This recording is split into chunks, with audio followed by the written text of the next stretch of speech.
Recording started. Thank you. Good morning, everyone. I would like to call the meeting to order.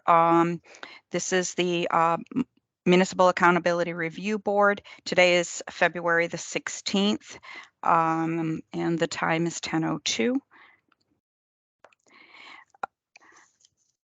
First item on the agenda is if we have any opening remarks. This morning for opening remarks, I want to let you know that Secretary Beckham has been pulled this morning. It was not intended. He just found out this morning that he would not be able to attend this meeting. So I will do my best to fill his shoes today. I want to give you an introduction today of Andrea Cormier, who is the new appointee for Treasurer Russell. And Andrea, welcome to this Marb team, and we're glad to have you with us.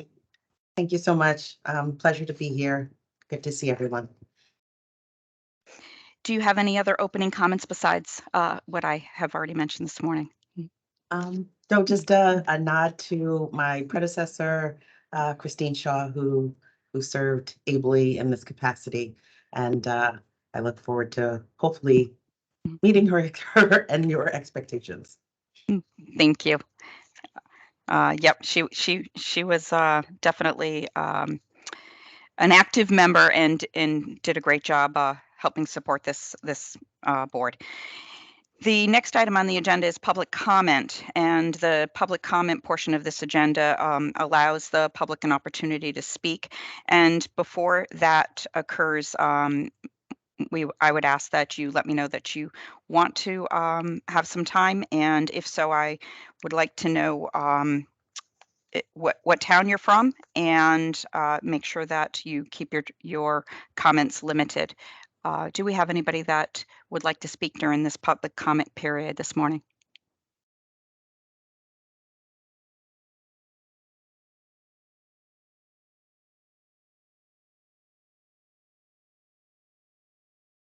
All right, I'm hearing none. Then I will move on to the next agenda item, which is approval of the minutes of January the 12th. The minutes are in your package, and wondering if I could get a motion for approval. David Biller, so moved. Thank you, David. Seconded, Steve Felsigner. Thank you, Stephen. Any discussion?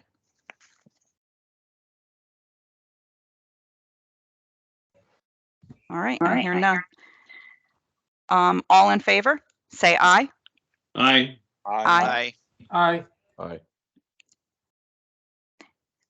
All right, I think we have any abstentions or Sorry, opposed? Madam. Yeah. Sorry, Kim. I just wanted to abstain as I was Thank you. not there for the last meeting. Thank you. Sure.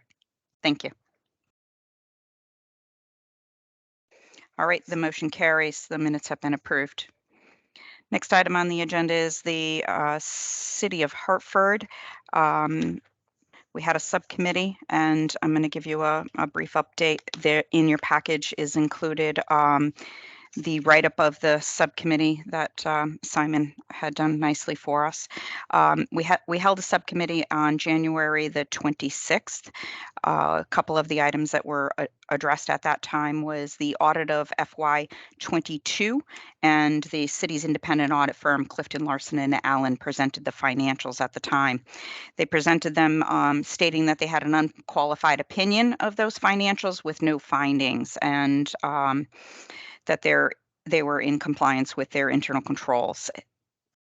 And their state single audit was also issued at that same time with an unmodified opinion as well, with no findings.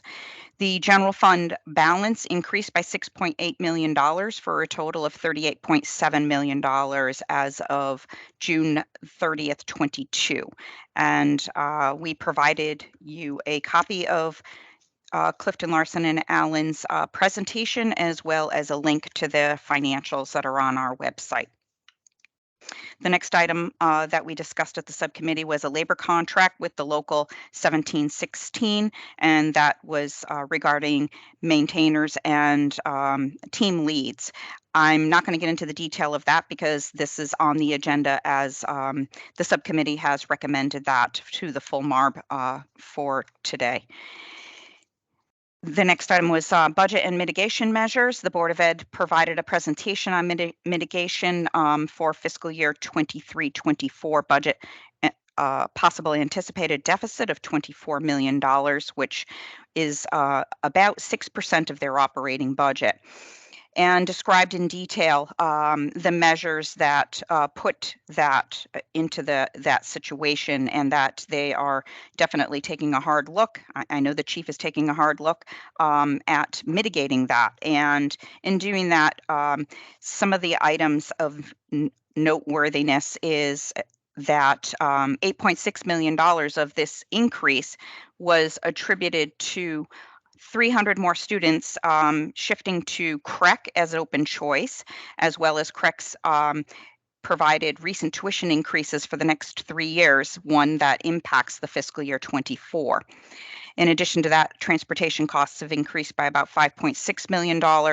And to offset some of those items, the Board of Ed has put in a freeze on positions and full-time positions, but not in the classroom instructional staff area or in any special funds.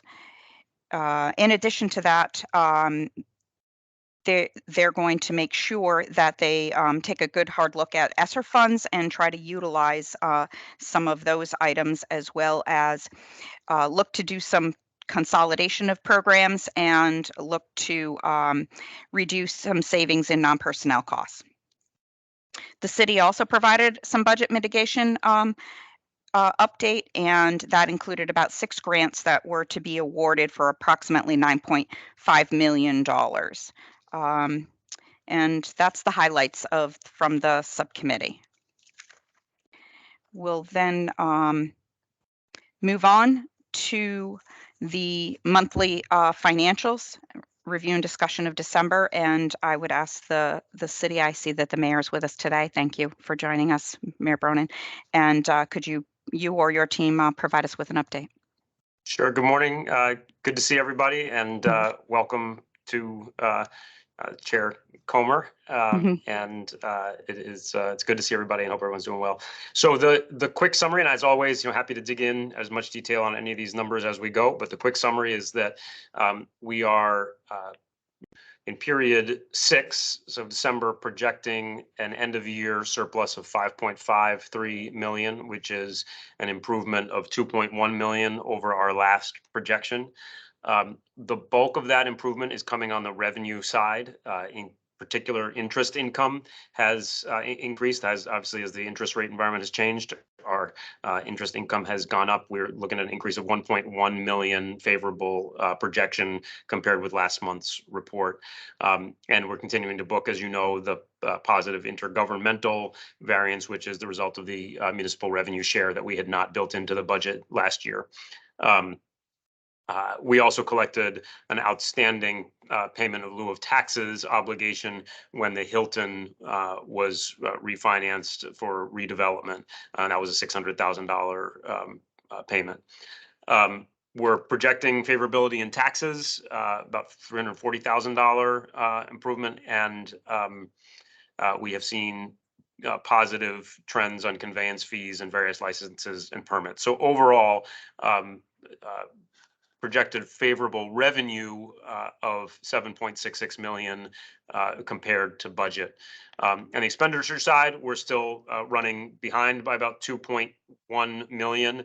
The drivers of that are OT, which is largely offset by attrition, legal fees, which have remained high in part because of the ongoing litigation in the center plan lawsuit, and then utilities, particularly natural gas, gasoline, and diesel. Our electricity expenses are pretty stable because we have a long-term contract that we entered into that remains in force, I believe, until 25.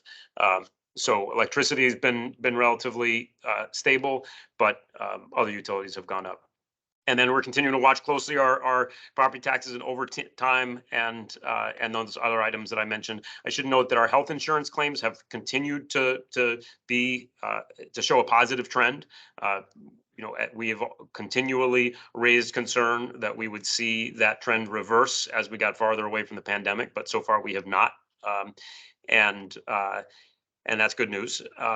And I will add that I think our current projection remains conservative for a variety of reasons. The biggest being that, as you may remember, we only recognize our attrition savings month by month rather than projecting it out for the full year. So I think we are likely to see some continued favorability there. And I know we're going to get to the contracts later, so I won't talk about those right now. But I will say, there are areas when we look at our attrition, and we've talked many times about trying to fill those spots that we've budgeted. We are continuing to work with our unions to identify those job classifications where we need to make adjustments even outside of the normal collective bargaining process to try to make sure that positions, particularly ones that have specific certifications or qualifications and are in high demand, are positions that we can remain competitive in hiring for. So happy to talk about those contracts later, but that's a quick summary of where we are. Thank you, Mayor. I don't have any questions today. Does any of the board members have questions?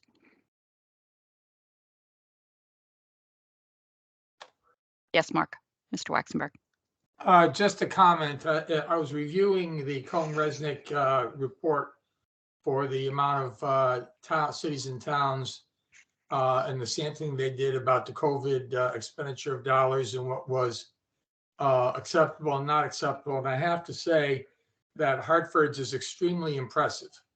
If you compare Hartford's allocation of money in comparison with other towns and certainly the other town we're dealing with today, you come in at approximately less than 1% of rejection of all of the expenditures for those monies. And that is the lowest of all of them that were sampled. And tremendous amount of oversight there, and applicable allocation of dollars obviously is exceptional for a city of yours, and I commend you for that. Thank you so much, Mr. Waxenberg. Really, really grateful for you noting that. Obviously, that's a testament to the team as a whole, and I want to especially say that's a testament to Leanne Rawls, who has been eagle-eyed in making sure that we're using those resources properly and accounting for them properly. So to her and her team goes the credit. But thank you so much. I do want to echo Mr. Waxenberg's comments. Definitely. Thank you for mentioning that. Any other questions?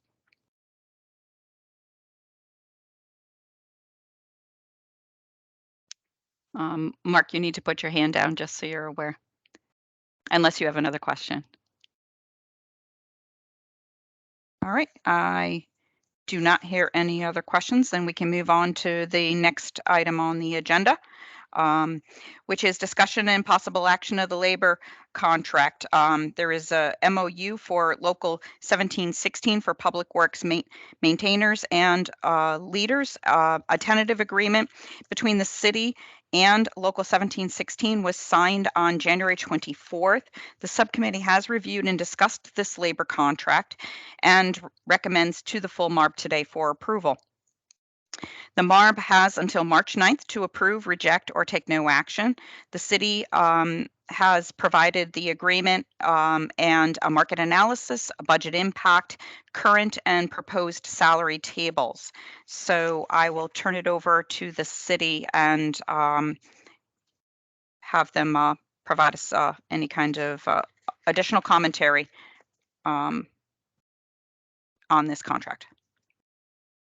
Thanks very much. I'll start off and then invite the team to add any additional detail that the members would like to hear. But building off my prior points, there are a number of positions where let me just step back. As you may remember, we finalized a new collective bargaining agreement with 1716, which included a 2% that was retroactive that went into effect last June, and then it was another 2.5 this July and another 2.5 this coming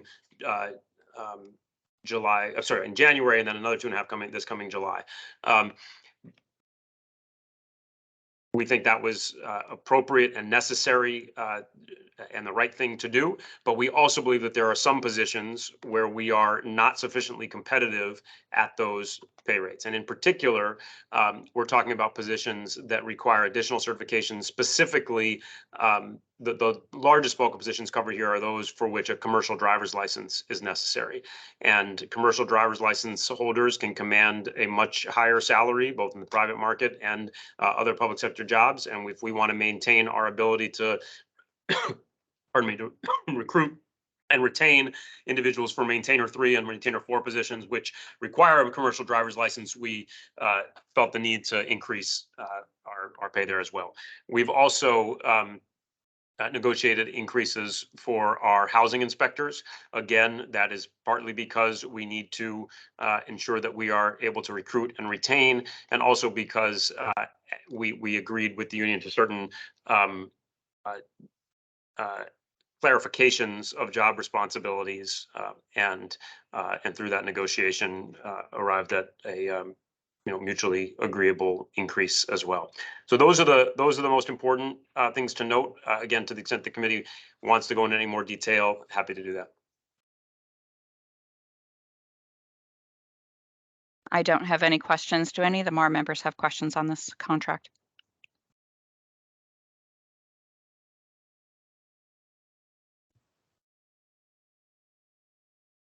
A move to approve.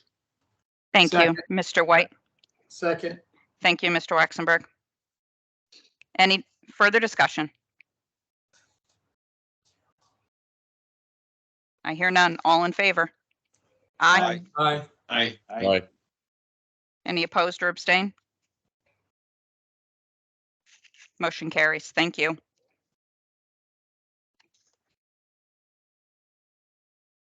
Good job, Mayor. Next item on the agenda is an MOU with Local 1716 again, and this is on housing inspectors. A tentative agreement between the city and the Local 1716 was signed on February the 7th. This labor contract is coming directly to the Marb for consideration. It did not come before the subcommittee, as this occurred after our subcommittee had met. The Marb has until March 23rd to approve, reject, or take no action. And the city has provided us with the market analysis, budget impact, and current and proposed salary tables. Mayor, would you like to update on this?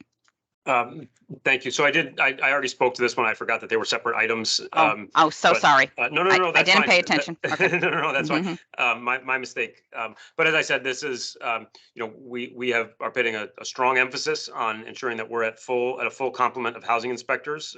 We're trying to do everything we can to make sure that we're holding our landlords to account for maintaining their buildings in sufficient quality, worthy of the tenants who are in them. And this team is doing an awful lot of work. In addition to that, as you may remember, we launched recently a new residential licensing program, which involves a substantial amount of proactive inspections. And so it's all the more important that we're able to keep this team at a full complement. And in order to do that, we needed to make sure that we were more competitive.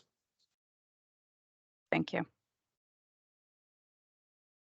I do not have any questions on this. Do any of the members?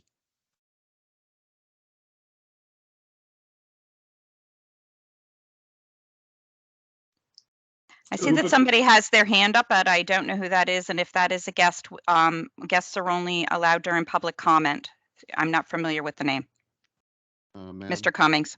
Yes, can you hear me?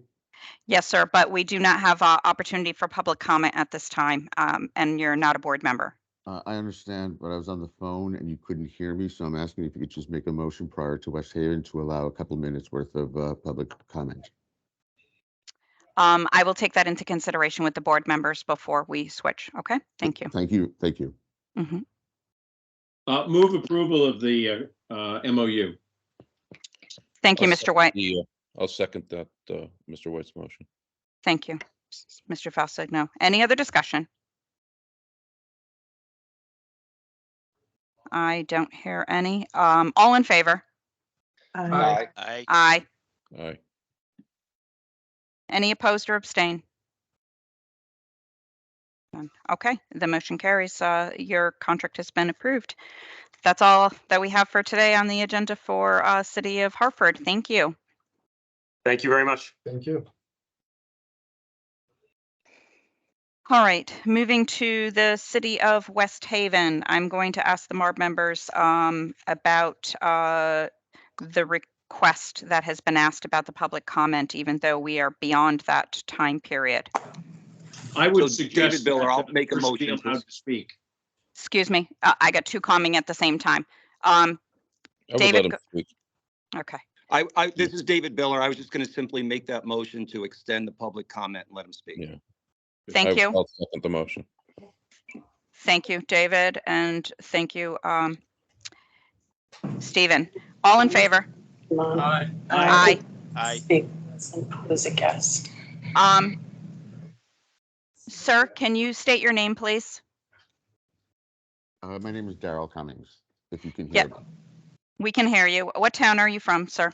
I'm presently in Washington, D.C., but I've been an 18-year resident of West Haven, and they are indebted to me a sizable chunk of municipal bonds. Okay. Well, thank you, members, for allowing me to speak. As we know, that this board has been overseeing West Haven since 2018 and currently is entering its 6th year. Obviously, trying to get the city into the 21st century. Important thing is to change the culture. I'm sorry? Nope, somebody coughed, I think. Okay, and obviously you're trying to get the city to use best practices. In the last 6 years, the city has been extremely reluctant to provide materials in a timely manner. They have been obstructionist to the board and in some cases combative. This past Monday at the city council meeting, the finance director stated that OPM gave the city an opportunity to charge the inappropriate comp time against the CARES Act to another item, which is the police overtime. He referred to that as being acceptable by Cone Resnick and OPM. But first, the question should be, is that acceptable to the residents? Those funds were specifically released by the Treasury to assist those disproportionately affected by the pandemic and for essential worker payments. But first, the Treasury guidance was to the lowest wage earners first. The first act of that administration was to sign and dispense those checks without the required documentation of the Treasury, which was specific days, specific hours worked, and as an essential worker, and the duties that they were performing. Where is that going? Those restrict. Sorry, I'm hearing some background noise. I know, I'm going to mute them. It's at City Hall. You need to mute your background. Thank you. There were Yep. restrictions and the specific, however, remote work could not have been factored in, nor could working in a secured location, which was closed off to the public, which was the City Hall. Many of the members that received funds were working either at home or in City Hall, which was secured. Cone Resnick determined those funds to be ineligible to lack of documentation, each of which the documentation was supposed to be authorized by the employee supervisor, the mayor, and those documents still do not exist. So those payments should first off have never been made, whether during COVID or non-pandemic times. Those funds should be forfeited and used in the wording and spirit of the CARES Act. Again, this board has been attempting to change the culture of the city by allowing the city to take funds from one account to cover egregious errors of another, allows the city to do which that in part put the city into tier 4. That sends a direct message that change is not necessary. They need to forfeit the funds until appropriate documentation is produced.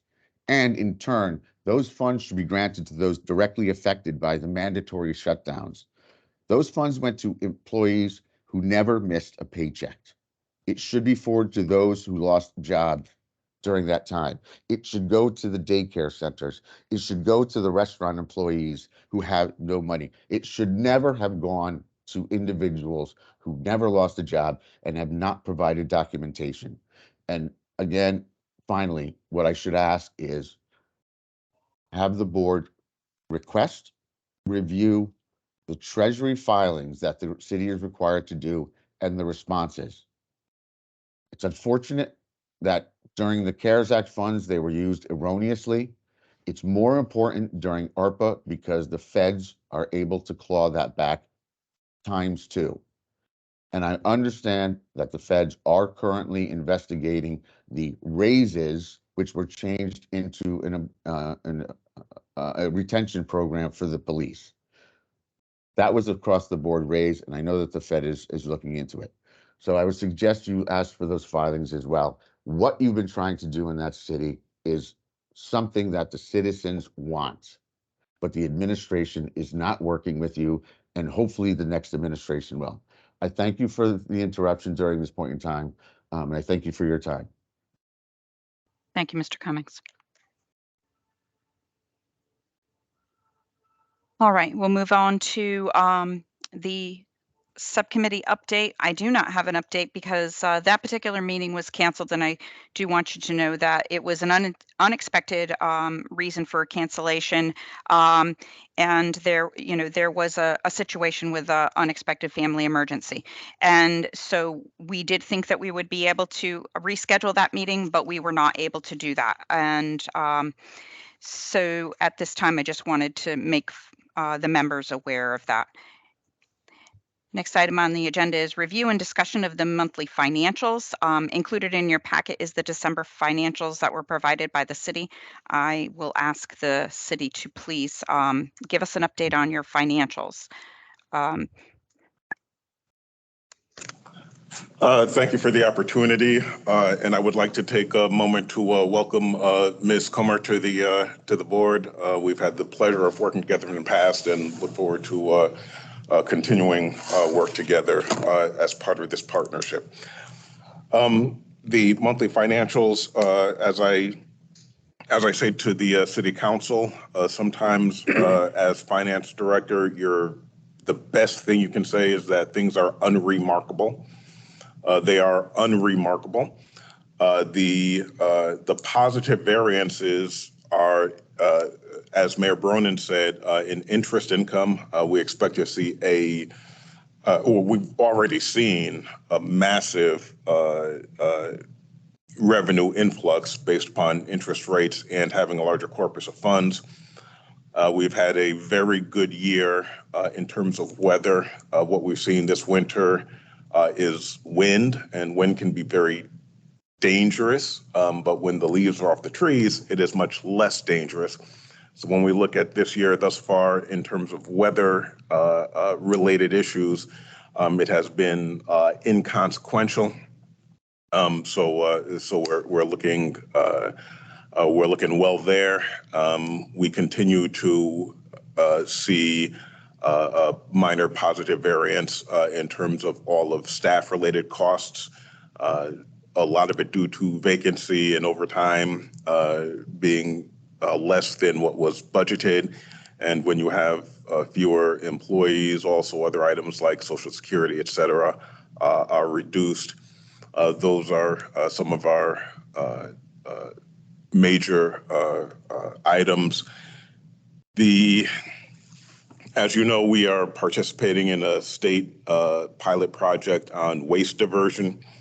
I have some less good news on that one. There's a lot of contaminants in the system, so we have to rework our education program.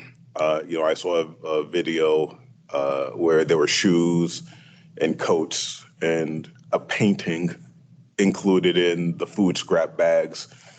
So we don't have great data on that yet. I was expecting to get that at the end of January, but because of the level of contaminants, there's certainly some diversion, but I can't really put a finger on it right now. So like every state or every city in the state, the things that we worry about, trash is sort of at the top of the list. Our utility costs are pretty solid based upon the contracts that we have, but looking to the future, this is why we're moving to extend our solar profile so that we have a little bit of a mitigation tool against energy increases. Fuel has been all over the map in the last year. So that is an area where we are definitely concerned and trying to make sure that we are looking forward to making the best possible choices on that. Those are the areas of concern that I have. Another area of concern goes back to the personnel. In order for this city to work, it needs people. It needs the right people in the right jobs. And so making sure that we are moving on vacancies is something that I think that the city needs to prioritize. I myself, in my office, I have one vacancy. I've been working with the personnel director on a job description to fill that one. But I think that we all need to take a closer look at the vacancies we have, enhance some of the older job descriptions that are in place, and ensure that moving into the next generation, we have the right people and have the ability to retain those folks with the right pay scale and benefit structure in order to achieve that goal. Because I do think we're, having worked in a number of municipalities, I do think we're a bit challenged in that regard, and so I don't want to sort of hide the football and say everything is great. From a liquidity standpoint, we are probably doing better than the city has done in 30 years. We are a liquid. Even if not one dime comes in, including our next ECS round, we have enough cash on hand to pay the bills through July. We are liquid. So any inference that we're not in a position to pay bills is inaccurate. And if a bill is slow, it's because we're actually putting it through a process instead of just getting a piece of paper and passing it on. We're actually doing the work with our small but dedicated finance team. So that is my overview. We are also we're in a again, no need to hide the football. We're in a very difficult squeeze right now between our requirements on the federal side to push out things like 1095s, 1099s, W-2s. We just got a draft audit report, which we need to complete because we do have bans coming due in March. So we need to get our MD&A squared away, and we're building next year's budget. So there's a lot going on, and unfortunately, we are in triage mode in terms of what we're able to produce. And we have Whittlesey, which has been fantastic. We've spent a lot of time with Whittlesey, and they have offered a lot of guidance that will be reduced to writing that we can utilize moving forward. So it's a place where the partnership is really working out for us, but they can't provide guidance if we don't spend the quality time with them. So those are some of the things that are squeezing us right now. I think at the end of the day, they're all gonna resolve. They're definitely gonna resolve. But we are definitely in a tight position in terms of timing.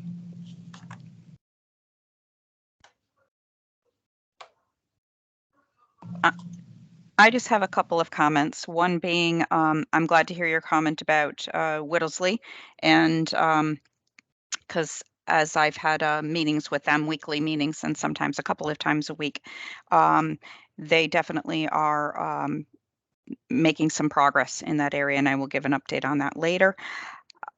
Would like to, after we speak about it from the city side, we'll speak to the Board of Ed. And I do want to open up openly and let folks be aware that I skipped over the Board of Ed of Hartford. So I apologize on that to Chief Penn if that happened, but if he is still with us. The other comment that I wanted to make was when you say that you're stretched for resources and the number of projects that you have going at this time, Mr. Jackson. And I do know that you're still experiencing vacancies, and on top of that, you have a lot more work on your plate, as well as building a new infrastructure. A financial infrastructure is what I would call it, and that's why you're all part of Tier 4. I think that you know, just like you brought on originally, David Taylor, who came from a temp agency. I think you need additional assistance, and I think I mentioned this prior to going into Tier 4. And I don't know. Or get some positions filled in the finance area. You need more help in order to move this mountain, and otherwise it's not going to move, and it's going to move too slowly. So, and you're going to continue to miss deadlines. So I feel for you, and I understand that there's a lot on your plate, but you also, I think, need to make some decisions there and bring in some additional help. Though that's my personal thoughts as someone who has been a CFO in the past.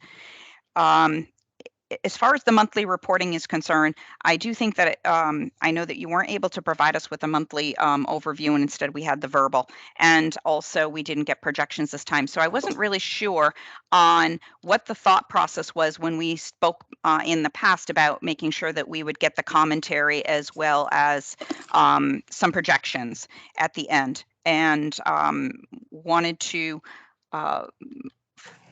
really follow up with you on that.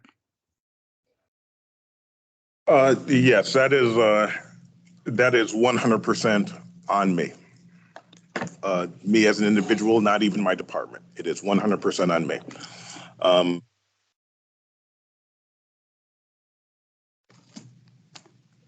All right. I had to triage certain things, and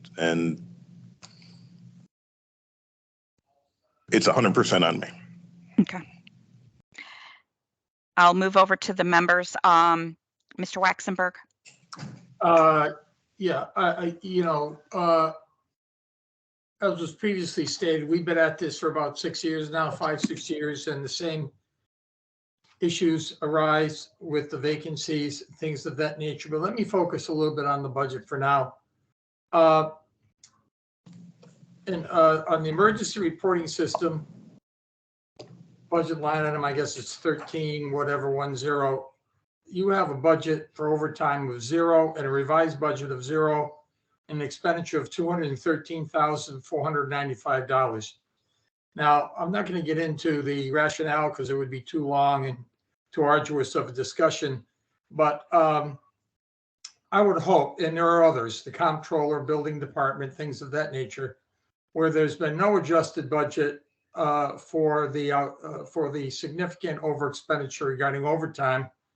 And it's concerning. Obviously, I would assume, maybe wrongly, that this is due to vacancies. But that said, I would hope that there'd be an adjustment made for us to look at so that there is some oversight as to how we're adjusting the budget to accommodate for these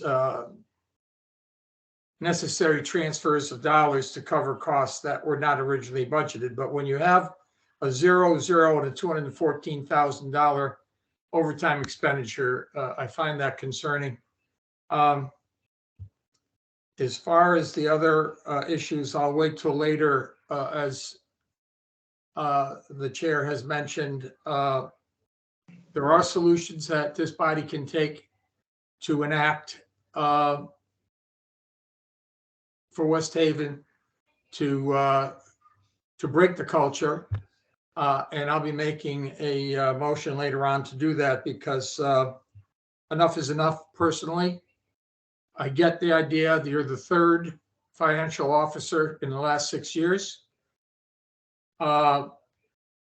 We have open issues, which we will discuss that have yet to be addressed. And I understand where some people say, well, they don't have time.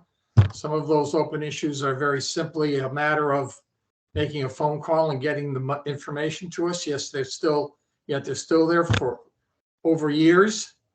And if that's for lack of personnel, I think that this body can make suggestions as to how that can be remedied. And if it's for lack of will, those recommendations can be made as well. But a continuation, personally sitting here for 6 years, a continuation of what we've been seeing, though there is liquidity, and a lot of that is due in part to outside sources. It's very disconcerting. So I'll leave it at that because there's other issues down the road that are on the agenda that I'll further discuss. But to sum up on the budget side, I would hope that you would look at modifying or adjusting your budget to accommodate for the over expenditures, particularly in the overtime area. I'm not going to get into why an emergency reporting system has almost $250,000 in overtime, but I get it. I understand some emergency reporting, but still. And that's it at this particular time, Madam Chair. If I may respond, ERS, for the life of me, I cannot understand why ERS has been budgeted for $0 in overtime for many years. It's simply been rolled into the regular wages line. And so that is not going to happen with the budget that we're preparing now. And I do have a transfer in the pipeline to resolve that issue in a way that I think will last us through this year and then carry that number forward into the budget for next year.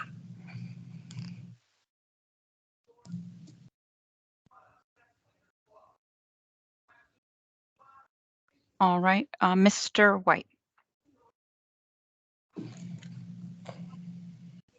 Okay, did Mr. Falsigno's question get answered? He had his hand up, but.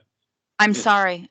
Okay. Yeah, I had my hand up, and the reason being is that what Mr. Waxenberg just referred to, the 250,000, kind of jumped out at me, and also we've already, our subcommittee was delayed,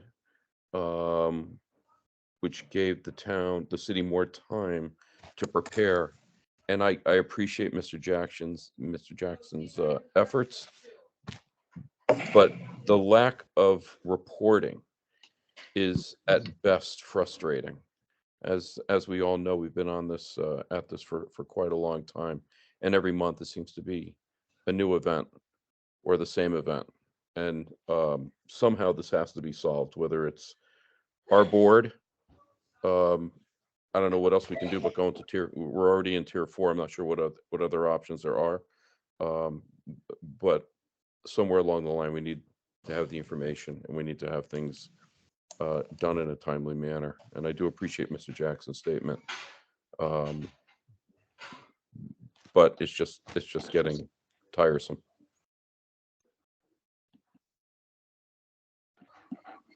So, Thank you, Mr. Falsigno. Mr. White? Yes, thank you. I have a question about the caller's observation. I'm not sure I understood it. I understood him to say that the overtime that Cohn Resnick suggested was inappropriate has been moved with the approval of the city council to another line item, I guess, to be paid. I'm just wondering if Mr. Jackson could comment on exactly what happened, and then I may have a follow-up question. So what the Cohn Resnick report identified were comp time payments that they did not feel met the standards. What OPM gave us the opportunity to do was to move those CRF expenditures, instead of saying, okay, we're going to spend this $100,000 on comp time, we could move that to another category that was deemed acceptable. The number one category is police overtime for police response during the pandemic. So because we believe in this partnership, we decided without comment to reallocate those dollars from comp time to police overtime on the books, and call it an end to that $1.2 million issue. So it's not a budgetary transfer. It's a transfer of where the grant funds were allocated. If that does that make sense? No, it doesn't. You have to. My understanding of what Cohen Resnick said is that there were certain people, like department heads or other folks, that that were paid overtime. That one, it wasn't clear they were entitled to it. That kind of thing. And I guess I don't understand moving it to police overtime if the people that were disallowed in the Cohen Resnick report were not police. So I may be confused, but tell me why. Well, so OPM is, I don't work at OPM anymore, but I suspect that OPM's position was that they did not want to send money back to the Fed, so they gave us a one-time, quick turnaround. Here's what Cohen Resnick says is ineligible. Now, you can fight that if you want, or you can reallocate it to areas in which we know to be eligible. And so we took that second opportunity to not fight it, to simply move the dollars and have the reports available for inspection by audit.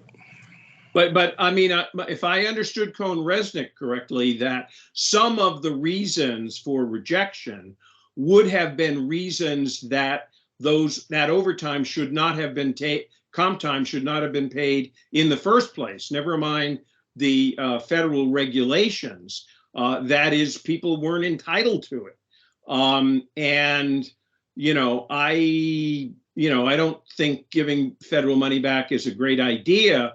But the notion that people, especially high-level people within the city, got to keep overtime payments or comp payments that they weren't entitled to is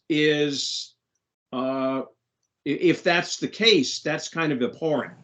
So there may be a budget transfer to let you keep federal money, but I got a real problem with people keeping unauthorized overtime, comp time. And, I think there are provisions in the city charter that say that that could be clawed back. And I guess I'd like you to report back to the committee whether or not the city was going to claw back some of those payments as simply not being authorized. Never mind the lack of compliance with CARES Act, but just, are department heads or corporate counsel entitled to comp time? So anyway, I'd like to put that on the agenda for the committee. May I just say, for transparency, we heard the same. This is who is speaking? Councilwoman Colleen O'Connor. We heard the same report that you heard. The council did not take any action. All we did was listen. I just wanted to make sure that everyone knew that. Thank you. Thank you. Mr. Waxenberg. Follow up on what Bob is saying. If you look at the Cohen Resnick report, they made a statement about comp time and its allocation, saying that comp time was not even being reviewed, and that the person that was put in for the comp time was doing it on his or her own with no approval by anybody. Also cited a $10,000 bonus for a for a sidewalk inspector. So you can, in, to follow up on a more similar vein that Bob is saying, transferring the payment of a Department of Public Works employees' comp time, if that was one of them, to the police department overtime account, though it can be done by just moving things around, is, as Bob said, abhorrent. And it is a continuation of exactly what this board has been talking about. You know, you're robbing from historic, and Scott, you've only been there for a couple of years, but this culture of robbing from Peter to pay Paul, and bonuses and comp time that is self-reported. Where do we look as an oversight body? It's a little bit more than just saying, as long as we have money in the bank, everything is fine. No. West Haven's the only community in the state of Connecticut that's before the state twice for fiscal mismanagement, in the 90s and now again. At some point in time, there has to be a recognition that West Haven may not have the willingness and or infrastructure capabilities to right their ship. And that's what this body has to deal with as in the very near future. 6 years to right a ship, to have cultural change, at least be advanced. And you end up with conflicts of interest on the city council. You end up with hand in glove operations. You have self-reporting of monies, bonuses that are not even, like I said, a $10,000 bonus to a sidewalk inspector. It's just, it gets to a point where it's a little bit more than frustrating. So I just want to echo what Bob is saying regarding the transfers of money. Though it may be something that Cone Resnick says you can do with the money, it is certainly not something that should be done if we were operating in a more fiscally astute manner. I don't need a response. Thank you. Thank you. Mr. Falsigno. And I do want to move, yeah. I want to move this along Yeah, because we have a heavy agenda today with a lot of items for, go ahead, Stephen. You know, not to echo everything, but I am going to echo. This is what was done here, whether permissible or not, is exactly the culture that we have been trying to thwart and to change for the last 4 years that I've been on this board. And the person that did come on public comment, if I remember him stating in the beginning, he's also a West Haven bondholder. So he has even more of an interest than most. He's looking to get his bonds paid and the interest to continue. So I think what really, you know, this just goes to the same theme that we've been talking about. You know, we talk to other municipalities, we seem to get what we want in a timely fashion. West Haven has been, in my view, just nothing but a push me, I'm coming type situation. And at some point, I think the state is going to have to analyze West Haven for really what it is, which is a problem child that needs to be dealt with differently than some, and it might not even be in the purview of this board. But I think at some point we're going to have to either we're going to have to make some hard decisions. Thanks. I don't need a response. Thank you. Thank you. All right. Any other discussion on this?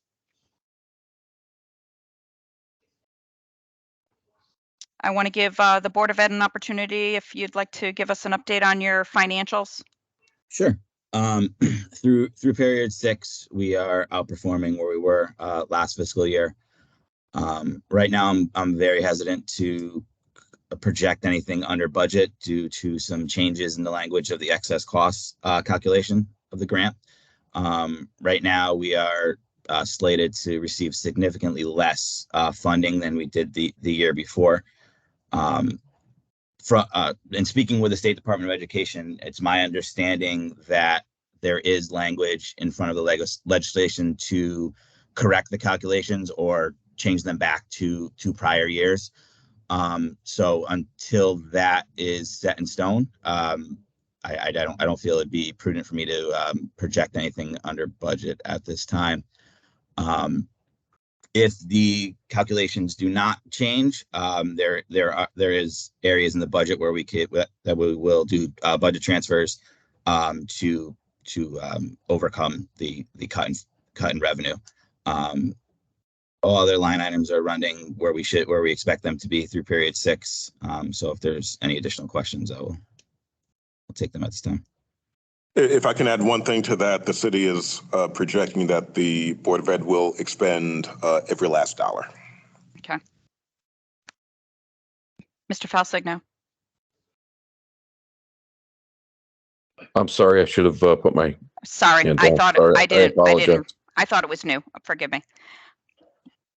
All right. I don't hear any. Then we can move to the next item on the agenda, which is going to be an update on the fiscal year 21 audited financials. And then I would like an update on the 22, where you stand. So we did receive a draft report on Tuesday morning from our auditors, PKF O'Connor Davies. We are working at line by line right now to prepare a management discussion and analysis on that, which we hope to complete in very short order. FY22, we were working in conjunction with the auditing firm simultaneous to the 21 audit, and we did receive a request for some additional information, I believe, on Monday, which I believe that we have provided. For 22? For 22.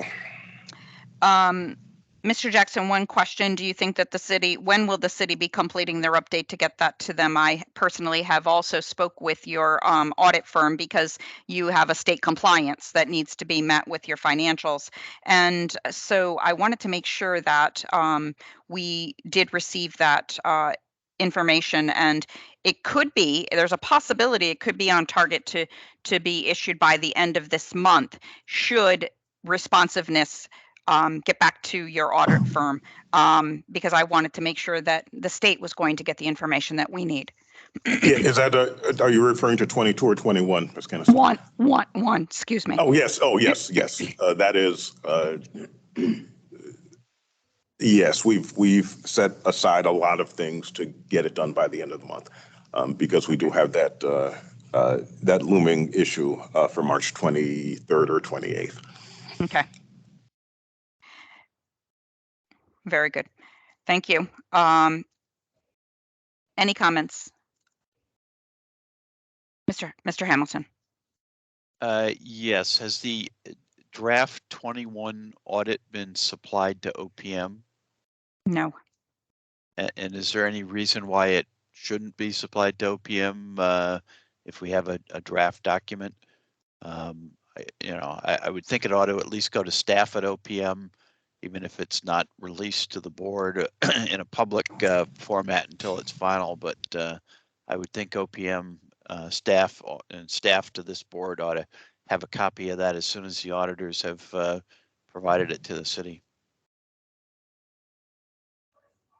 Mr. Jackson, can you follow up with your audit firm? I can, and I can, Okay. I can provide it to Mr. Plummer. Okay. I don't recall a time, and Mr. Hamilton, you've worked in this business a lot longer than I have, not to say anything about that, but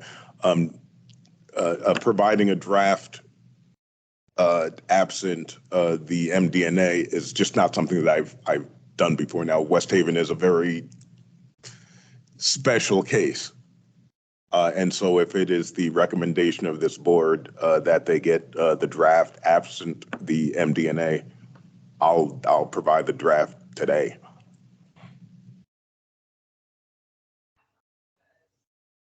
Yeah, I mean, I do think West Haven's special case. Obviously, this audit is more than a year late. I would agree. And you're the only municipality under Tier 4, so I think in this case, I do think OPM should get a copy of that draft audit report. I will submit that to Mr. Plummer and Ms. Kennison, maybe even during this meeting. Okay. Thank you.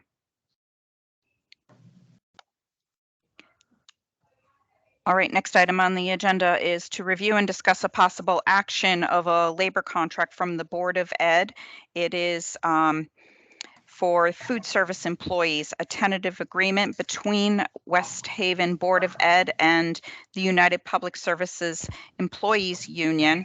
It has a term of July 1st of 22, so it'll be a retro going forward till June 30th of 2025. The labor contract is coming directly before the Marb today, as we weren't able to have the subcommittee and have this item for discussion at that time. The city has provided us, or the Board of Ed has provided us with the red line copy of the contract, a market analysis, budget impact analysis, and the prior contract from July 1 of 19 through June 30th of 21, as that one was granted by arbitration on November 12th of 2020. I'm going to ask the Board of Ed superintendent or the finance manager to give us, unless your legal counsel is with you, an update. He is, and he can answer any questions. But if you see the summary sheet that Attorney Dugas drove up, I think we sent up to you, summarizes the contract very nicely. This is a very small unit. They service our elementary school children. They've worked over the years. The hours have increased as we've increased providing meals. So they've tried to ask for a little bit more, which is why we went to arbitration last time. This time, the negotiations went very well. If you can see in the background, what this contract does is it simply gets the lowest employees over the $15 minimum wage requirement, and then increases the two higher categories. So it's a little bit larger raise than we normally used to give out, but it was necessary to get them to again the $15 minimum wage. None of these employees take benefits. We offer them a high deductible plan. It simply just wouldn't make sense for us to put this particular group in the state health plan. Other than that, there are very few changes.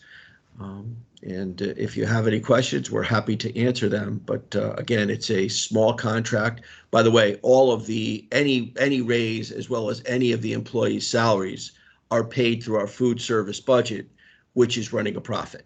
So it's not, there is no financial impact to the Board of Education.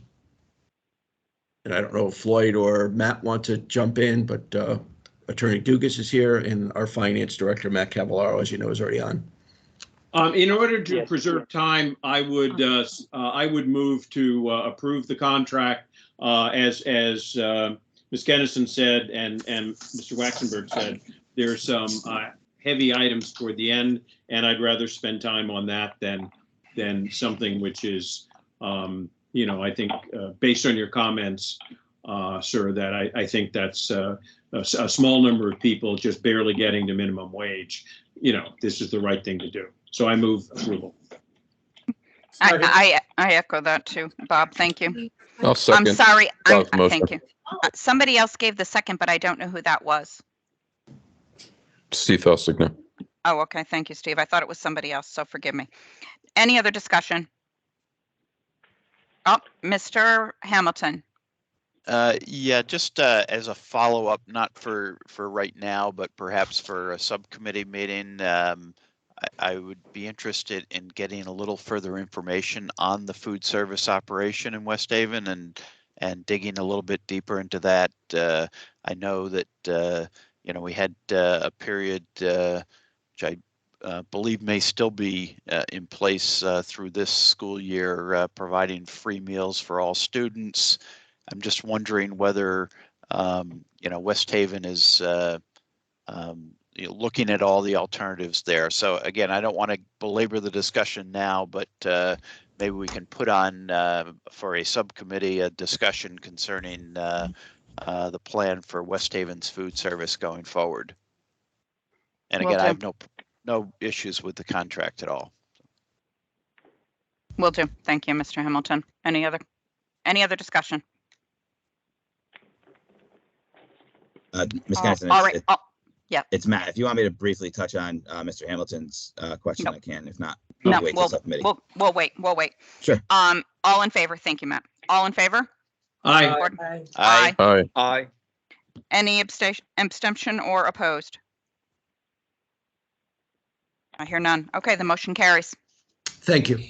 You're welcome. Thank you.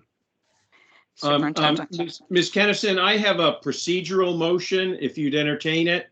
I don't believe that the next two items are time sensitive. I would suggest moving up the Tier 4 update to the discussion and then, finish up these other items. I think otherwise we'd be constrained for matters less important. That's just my suggestion. I just want my Tier 4 update is not going to be lengthy. I can tell you that. It's going to be a report out. Okay. Well, I think Mark was going to make a motion in that area, but I'll leave it to others. I just want to have time to talk about it so that we don't have more time saying we're still frustrated.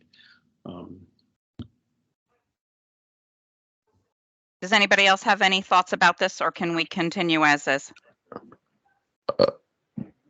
If it's, I think that Bob's right. I think it's time sensitive and we need to spend probably, I don't think it's an issue with me adjusting the agenda for that reason. But I'll defer to everyone else. Then let's make a motion. So I move to move up the Tier 4 action plan update and any motions related thereto to the next item. There is no motion on that agenda item. I want you to be aware of that. Mark said he was going to say something. I want you to know there is no motion, or it's a report out is what I'm providing at that. Okay. Is a board member allowed to make a motion? Yeah, I'm just, when you mentioned to move the agenda item up, I'm moving the update up. Okay. Agenda item H is going to be moved up. And so you made the motion. Who's going to second that? I'll second. Sorry, we have double going. Andrea, I'll take your second. Any other discussion? No, all in favor? Aye. Aye. Aye. Aye. All right. As far as the Tier 4 action update, I wanted to report out on Whittlesey's assessment, and I'm going to also report out on the financial manager RFP. Whittlesey spoke with them and as well as the secretary, and they have provided me with an update, and this update is to make the members aware that they've been working diligently since October, where their heavy workload has taken place in the months of December and January, with about 3 to 4. I'm sorry, 4. They've ramped up to about 5 5 staff members on site. To date, they have run about 250 hours through the end of January. That does not include February at this time. And the areas that they are working on, I want you to know that they're still deep in their field work. While a lot of progress has been made in their assessment, they will be reporting out on phase 1 at the next meeting in March, and provide everybody with an update of where they're at as far as phase 1 of the contract in the statement of work. The areas of focus for an update is the inventory of the policies and procedures. They have accomplished a lot of that.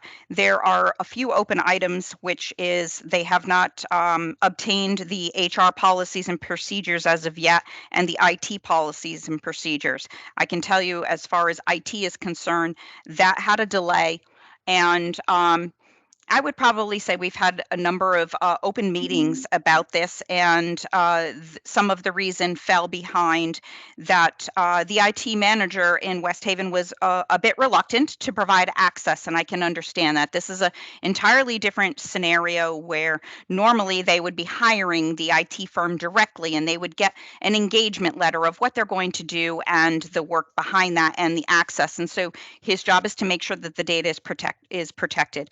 We then have actually Whittlesley has provided an update and of what the actual work is that they're looking to do, and they're going to work together on all of those meetings when they are going to get access to the data in West Haven. So that has worked out. That issue has been worked out, but I will tell you that it took a couple of months to do that. And so they will begin to do that IT risk assessment, actually probably starting this week. In addition, after Whittlesley gets done working within all of those areas, they would always like to prefer to make sure that they sit back with the city and have a discussion and make sure that what their findings are that they are in agreement that those findings are. So if they say that they don't have policies and procedures, and I'm going to use the example HR, oh, well, wait a minute, the staff did not provide you that. They have an opportunity to still provide that. So that will occur before they get to their final report. The challenges in that area that they're experiencing as far as policies and procedures is there's no centralized area that contains a procedure manual for each one of those. They have to do a lot of reach out to various individuals to get that information. But I think that we knew that even with Cohen's report stating that there was a lot of lack of policies and procedures. So at least the inventory is being built into a matrix, and at the same time as they're doing walkthroughs of the documents, if they have not received procedures for that, they're starting to document what that procedure is. Whittlesley is doing that, so that we will have some input. They have reviewed the Munis and Bloom Shapiro report that dates back to 2018, so that they can also have an understanding of what has been done or what hasn't been done. It was surprising for Whittlesley to find out that this existing administration had no awareness of that report. Mr. Jackson didn't work there during the time that 2018 when this report was completed, and procurement was also not aware of this particular report. So they are working on a review in that area, and discussion is to still occur with the city. Procurement, they have completed some walkthroughs and inquiries, and they are still awaiting some selections that have been made on the city side and the Board of Ed side. So I do think I saw some emails that maybe the Board of Ed was already resolved, if I noticed that. Okay, I thought so, Matt.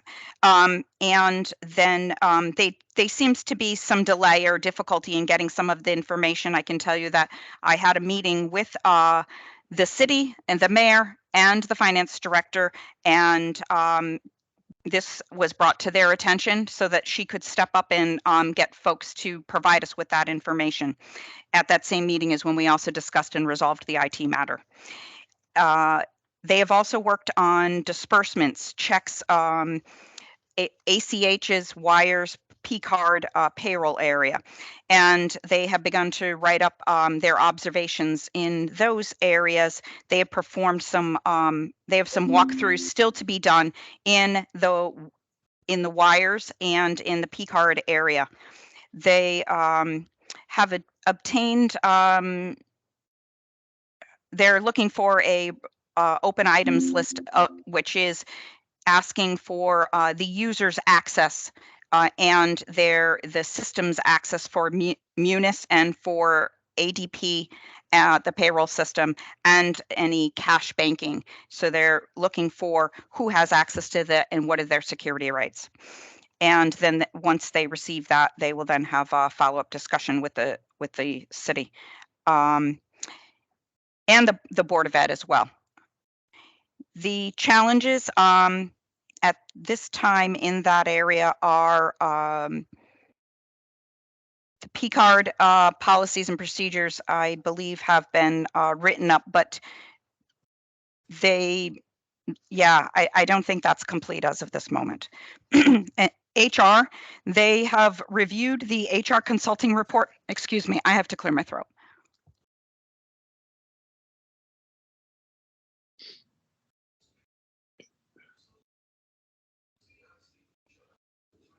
Okay.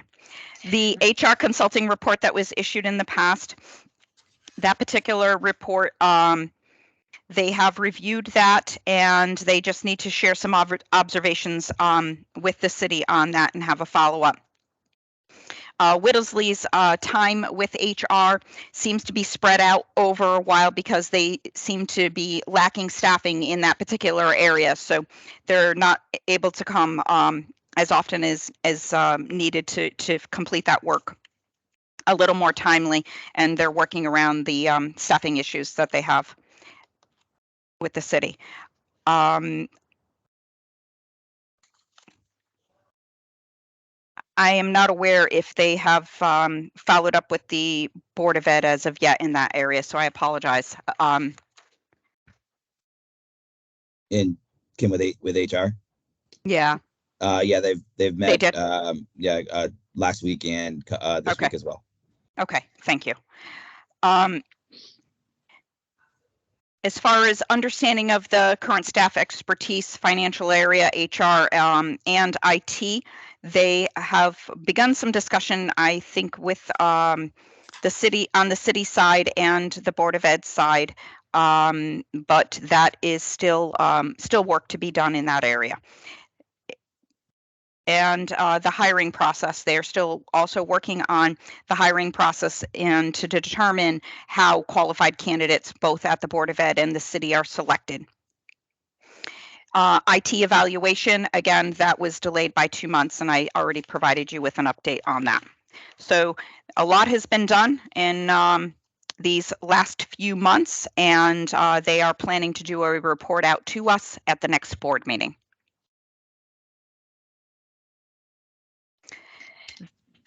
Any questions? Yes, Ms. Kennison, other than the IT where there was a reason for the delay, a lot of it is, the same thing we've been hearing for many years. I can't give you this or I can't give you that, especially with regarding payments. I think Mr. Jackson said it's all on me. I'm just wondering, it's obviously the buck rests with the mayor. I don't see her here, and no one explained whether there was a personal issue or something else which kept her from here. I'm just wondering if someone could answer that question. Colleen, do you have your hand up? Yes, the mayor had a previous engagement that had been on her calendar for a couple of months, so she could not make it today. last year, all the meetings took place on the first Thursday of the month. So she sends her apologies. And I thought she had told me she sent a letter to someone that she would not be here today. I did believe that she did mention that to me, so I apologize. I didn't remember that. And the standard meeting could not occur to accommodate the current secretaries. This is budget season, so he was not able to be available. And he had planned, we actually moved the week by 1 week to accommodate his calendar, and he still has been not able to attend today. So, but we can understand that. It is his job. I would hope that the mayor will be able to come to the committee and would, do what she needed to do to accommodate it. I'm getting a very distinct sense that relationships with Marb are at the bottom of the priority list. I am sorry you feel that way, and I will pass that on to her personally. Thank you. You're welcome. Mr. Hamilton? Yeah, you mentioned a few times that the Whittlesley was looking at the P-card program, and maybe I'm wrong, but I thought I remembered from a few years ago that the P-card program came up, and I thought that the city had put the program essentially on pause or had discontinued it, and I kind of thought that was where it laid. So do we know if the P-card program was ever discontinued, and if so, was it restarted? Just sort of what is the current status of P-card usage in West The Haven? and I don't know if Mr. Spryer is on the call, but the I am. P-card system, you there, Mr. Spryer? Yes, I am. So yes, the P-card system, the previous system we had was not a P-card system. It was a strictly credit card system. There was one credit card for the city. That system was discontinued and a P-card system was put in place. We do have a written procedures and policies for the P-card that is signed by each P-card holder. And I'd be happy, I thought that I had shared that with you, but I'd be happy to share that with the committee as well. But yeah, the P-card system has been in place since July of 22. Okay, I may just have forgotten. There may have been some discussion at the board level on that, but okay, that's helpful. So we'll wait to see what Whittlesley has to say on it. Appreciate it. Thank you. Okay, no problem. Thank you. Mr. Waxenberg? Yes, obviously, I don't have to go to great length of what I previously said about what the Cohn-Resnick report has shown in its 2 reports to OPM regarding the fiscal nature of West Haven in the first report, and also the 22 towns it did recently, where West Haven shows poorly in comparison to all the other towns in a variety of different areas for a misappropriation, if you will, of the federal money, which is unfortunately not a surprise.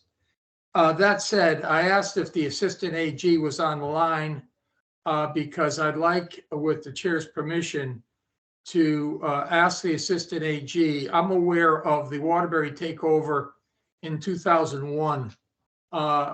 Historically, we did this, and I think Tom was involved in the one in 96 or 94, whatever the year was, for West Haven originally, and then Bridgeport followed, and then Waterbury followed that in 2001. Waterbury being the most restrictive, if you will, for oversight and getting their ship righted. I would ask that if it needs to be made in a motion, obviously I want Whittlesley to continue its work to identify areas of concern. I'm not, based on the previous history of West Haven and its response, I'm not necessarily convinced that they will act with haste in implementing any, or even agree to some of Whittlesley's recommendations. I can, you talk about vacancies, the question has to be asked, why are they? Maybe that people just don't want to work there. That said, I'm going to ask that the Assistant AG examine the 2001 Waterbury takeover language minus the labor provisions. I don't think the labor provisions in the 2001 legislation are applicable here for a variety of different reasons. But I would ask that the Assistant AG do an analysis, if you will, of the 2001 Waterbury takeover language and compare it to similarities and applying it to West Haven. I do think we need to address the possibility that West Haven's culture and its infrastructure is just, they're waiting for us to leave. At least that gives me the impression, give us our money and leave us alone.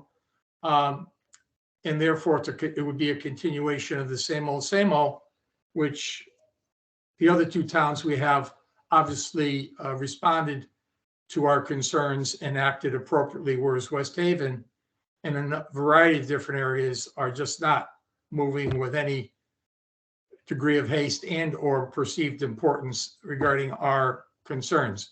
So if it needs to be made in a motion, Madam Chair, I would do so, but I think that just, yeah, right. I think it just the Assistant AG to report back to the full committee regarding possible legislation for similar to the Waterbury takeover in 2001 to be applied to West Haven for possible action by this board down the road. In effect, have it in your back pocket if necessary.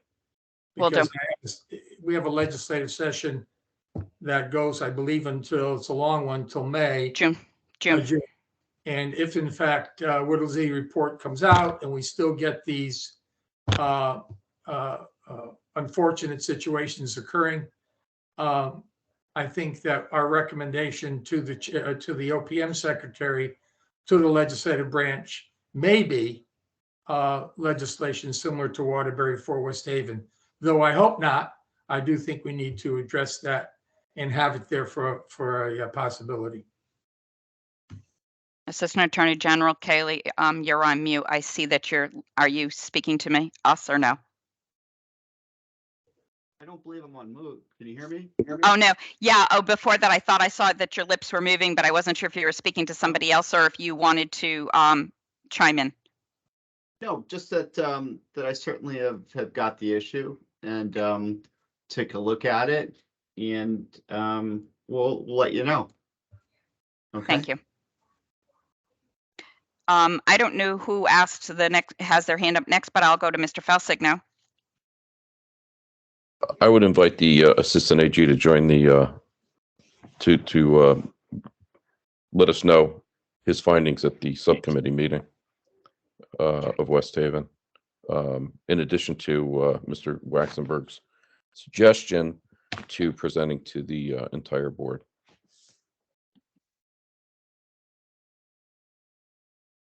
Okay. That's fine. Mr. White.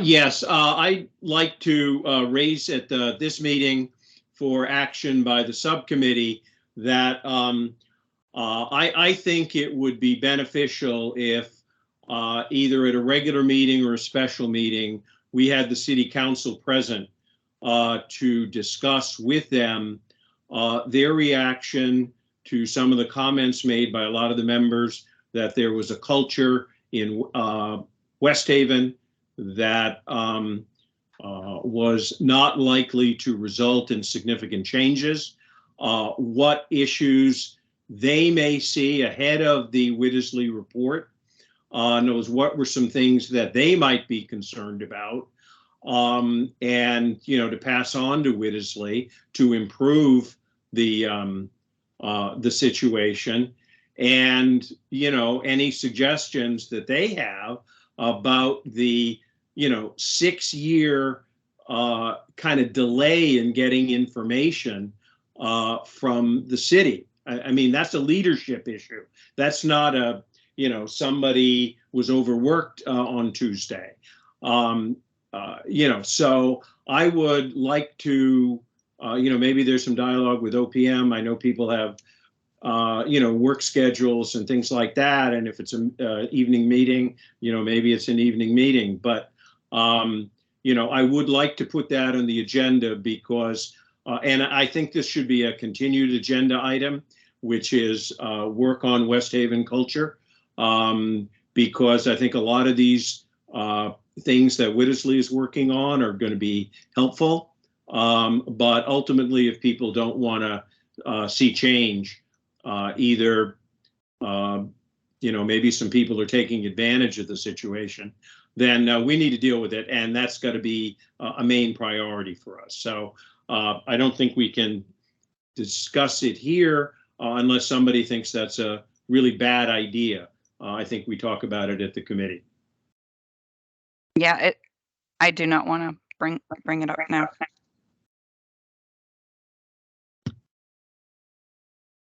Any other questions, comments about the report out on Whittlesey? All right, I will give you an update on the RFP process for the financial manager solicitation that has occurred. And the RFP closed on February the 3rd. And the committee members were then asked to sign off on confidentiality agreement forms on the proposers that have come through. That was completed by all the subcommittee members, and we have a follow-up meeting that we were trying to schedule for today for discussion before the release of the proposed documents to the committee members. But that will have to get scheduled hopefully this week. Once we have the follow-up meeting and we address some issues or questions that the contact person has that received, the contact person is Kevin Meekum from OPM. He oversees procurement here. That once those questions are resolved, then we will be able to move forward on how to handle a couple of questions that have risen to his level, and we will have to make a decision on.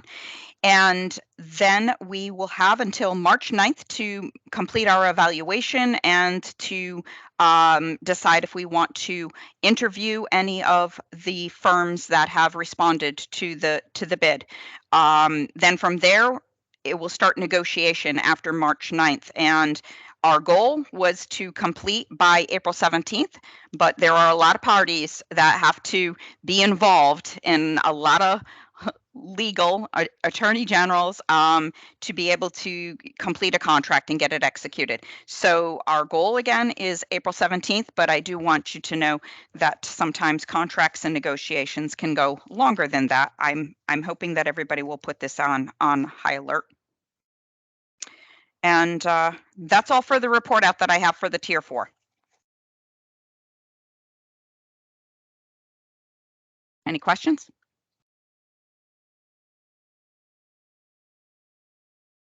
All right, then we can move back to the contracts, move back to the non-labor contracts that have been provided, and I hope that somebody is with us to begin to discuss those items. So I am on agenda item E under West Haven, and it is review, discussion, and possible action of non-labor contracts, beginning with Shoreline Wellness Center, LLC, the sale of the William T. Blake Building.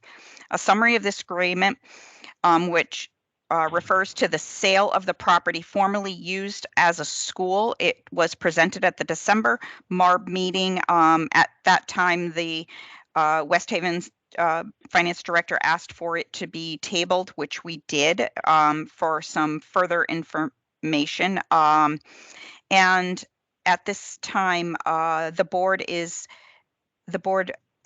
request, the city added the purchase. Oh, that's what it was. The city asked that we have the purchase and sale agreement provided to us because that wasn't included in our package. That agreement has been provided, and it is for $105,000. And we also asked for an appraised value of the property, which came in at $114,000. So I'm now going to ask the the city to provide us an update on that sale. And I do see Mr. Biller's hand is up. Sorry, before I go to the city. Mr. Biller? The city you can get the presentation from the city first and then come back to my question. They may answer some. Thank you. Okay. I believe Attorney Tiernan is on the line. Yes. So we took Marb's advice. We went back, ordered an appraisal. I got price quotes from 3 appraisers. I took the lowest price quote and the person who could deliver the appraisal quickest. We also got a more robust disclosure agreement from the developer. I have the developer here if anybody has any specific questions to the developer. This is approved by the city council. City council likes that it's not housing. Right now, you can get a lot of apartment housing easily built. There's a lot of money for it. So having a non-housing development is rare, and we think a good use of this site. We've changed the zoning to reflect that for that building. It's a building that is unused and underutilized. I provided the remediation reports to show some of the cost factors. I think the appraisal is self-explanatory. The appraiser's credentials are included. If anybody has any questions, I'm available, and I'm happy to bring the developer in. Mr. Beller? Sure. So my question is more about the agreed purchase price, the agreed sale price of the property. I have no issue with the use. I do appreciate the city providing the additional data, so thank you very much. What I'm looking at is the proposed sale price of $105,000, I believe is what it is. I did review the appraisal, and I certainly appreciate the appraiser's credentials. That's not in question. I did notice the comps that I think I saw on there were comp sales were 250, 410, 300 versus the appraisal on this property of 114 and a potential sale price of 105. I imagine that the conditions of the 3 comp properties were probably very similar to this property in terms of needed work, renovation, abatement. And one of my concerns is if I'm evaluating this correctly, the property hasn't been marketed in over 5 years. And I'm just, one, I wanted to confirm whether or not that's the case. And then 2, ask council whether or not over those past 5 years, anyone considered marketing that property again. And then I'd be open to the input of board members as to whether or not they think that there's any benefit to requesting that the city remarket the property in order to reassess the potential sale price of $105,000. All things equal, it just looks like a low sale price to me. Thank you. Yeah, I appreciate that, Member Biller. And I think if you look at the remediation costs, I don't think you can say that the remediation costs are reflected in the comparable sale prices. So you have the comparable sale price and then you reflect in the remediation costs. And that, this building's been vacant. There's no evidence that the other comparable sales have been vacant for the same significant period of time. We just haven't had an interest. We recently had a city council situation where we remarketed a vacant piece of property not far from the Blake building. And we only had one bidder and the bid came in below what that bidder was willing to pay when he started. The city council and the city this building has been vacant since 2010. We just don't think, we think this is the highest and best use. We also think this use, concerning where COVID is, we have an existing business. We don't want to lose the existing business. We allow an existing business in West Haven to expand, and they're in a field of mental health, which we think is very helpful in the end to the city. So we think this is a good use at a fair price. The price was negotiated with the city council. We can continue to market. I mean, I have 20-year-old vacant buildings, 12-year-old vacant building that is now going to be apartments. We're just not confident that that process would yield a better price or a better development proposal.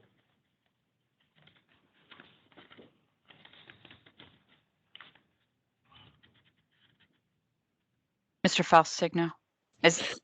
Yes, I'm just thinking that maybe this is something that should be tabled today and brought before the subcommittee next week, since we have a subcommittee meeting for a little bit of a further discussion.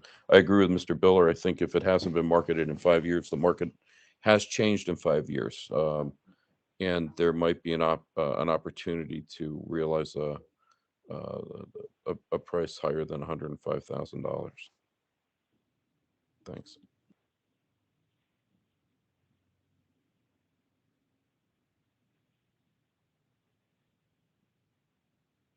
All right.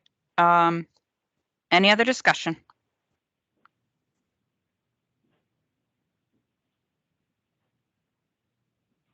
Can we follow up on that? David Biller, I apologize. Can we follow up that motion by Mr. Falsigno to potentially table this and put it back into the committee? I think just unfortunately that based on what I see, I don't know that I can support the sale, but I do appreciate everything that Attorney Tiernan said about keeping business inside of West Haven. I'm certainly pro-business, and I think that that's great that there's a business that currently exists in West Haven that wants to stay in West Haven, that wants to invest in West Haven. I think I just need a little bit more information about the sale price. And I don't think I can support it as we sit here right now, but perhaps with some additional information by the subcommittee, I might be able to. So can I follow up on Mr. Falsigno's comment and make a motion that we table it, allow it to go back to subcommittee and bring some additional information to us regarding the sale price? We can. Hold one moment though.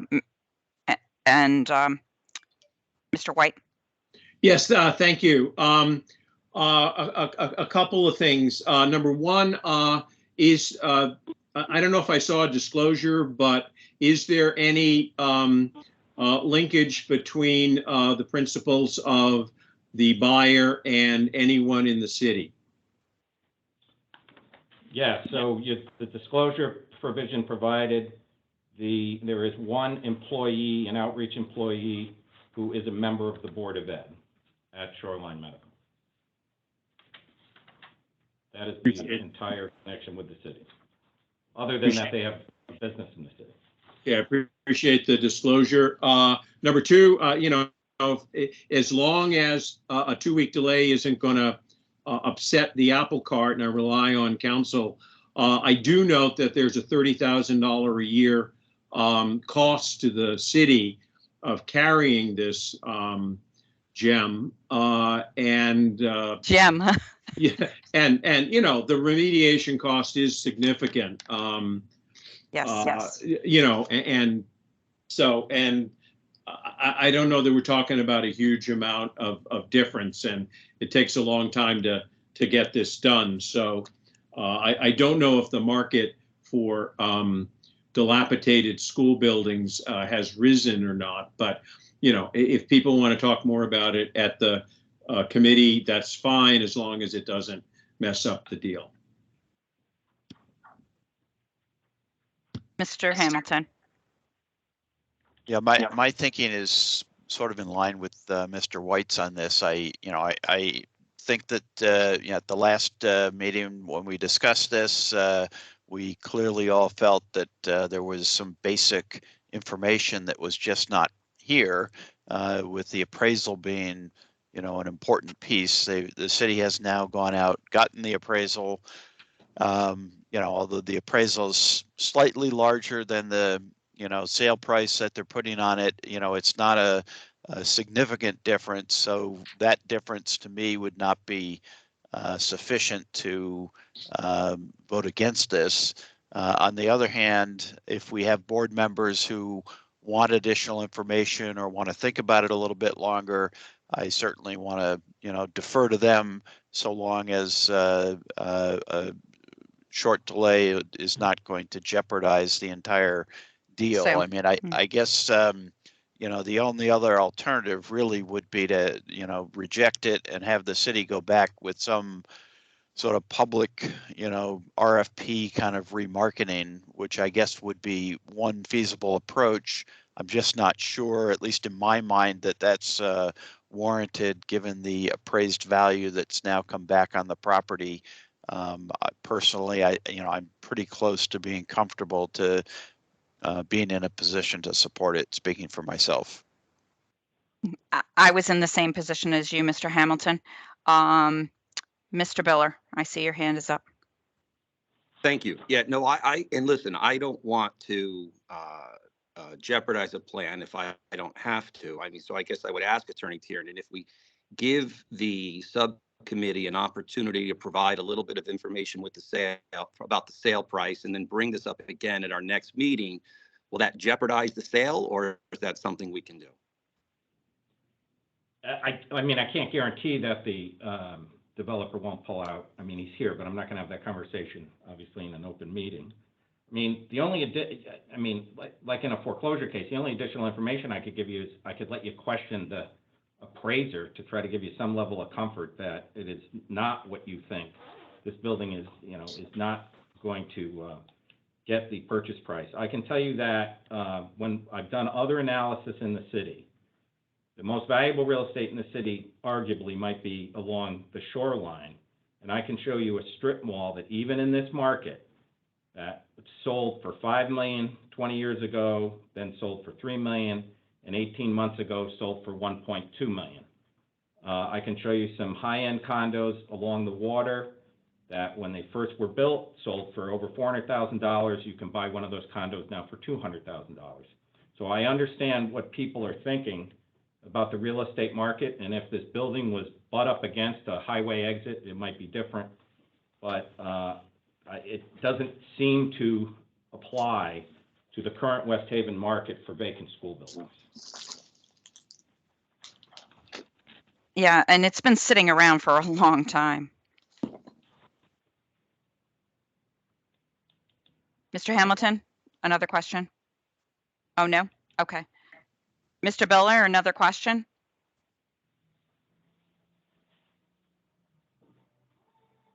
Mr. Biller, your hand is still up. Nope. No, I apologize. I'm just technologically challenged and I have to unraise my hand. Sorry. You're fine. You're fine. All right, then I'm looking for the committee to either decide if they're prepared to take a vote. I am prepared, anybody else, or if you prefer to push this to the subcommittee. I do have a motion. I think a motion. I think it was a partial motion. It was a sort of motion. Yeah. To defer to the committee next week. And this is David Biller. I will second. All right. Yeah, Any other discussion? To the extent that the developer is listening, I would indicate that I am prepared, I would be prepared to vote in favor of the proposal today. But if it wants to go to the others, then that's fine. I would anticipate, well, if we go to the committee on the 28th, when's the next meeting to approve this? Marb, it would not be until March, I think it's the 9th, March 9th.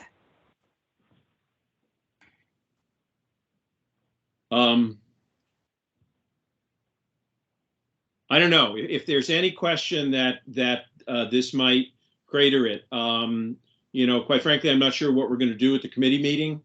Right.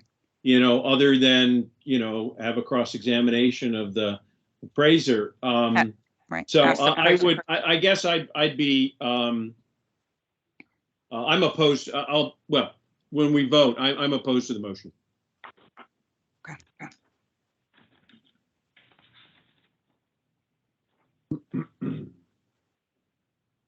Mr. Waxenberg, I have a question. Are you prepared today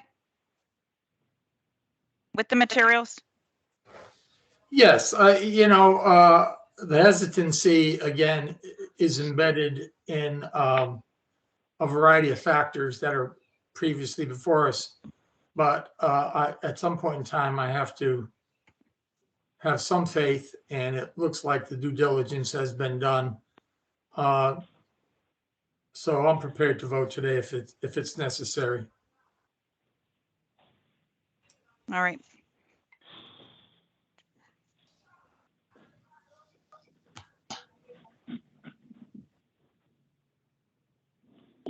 All right, then I guess we're at any other discussion? Andrea? No. No, okay. I guess while I'm on this, any other discussion, Andrea, what are your thoughts? Are you prepared to vote today or prefer to go to subcommittee? My preference would be to go to subcommittee just because I would love to get more context. Sure. All right, then all in favor of actually tabling this and moving this particular contract to subcommittee first and then getting additional information, say aye. Aye. Aye. All right, I'm going to have to get the votes. So that was Stephen. That Yes. was Andrea. David. All right, any opposed? Was there, You can add me as a favor if, as in favor? Okay, yeah, Mark. if Okay, people want to go to subcommittee, let it go. okay. All right. Then Okay, I'll go I'll aye. do the same. I'll do the same. Mhm. All right. Then I believe we have everybody. The motion carries. We will then, Mr. Tiernan, please have the appraiser available for that meeting on February the 28th so that we can have further discussion and hopefully move this along. And I hope that this does not cause any angst with your developer. All right, next item on the agenda is another review, discussion, possible action of a non-labor contract, CDM Smith Company, engineering service for Dawson Avenue. It's a sewer service for the tax, now we're on a tax order 35. The agreement for this tax order is between the city and CDM. There are 4 tasks to be completed within 14 months for a cost of $221,000. I will ask the city to please give us an update on this contract.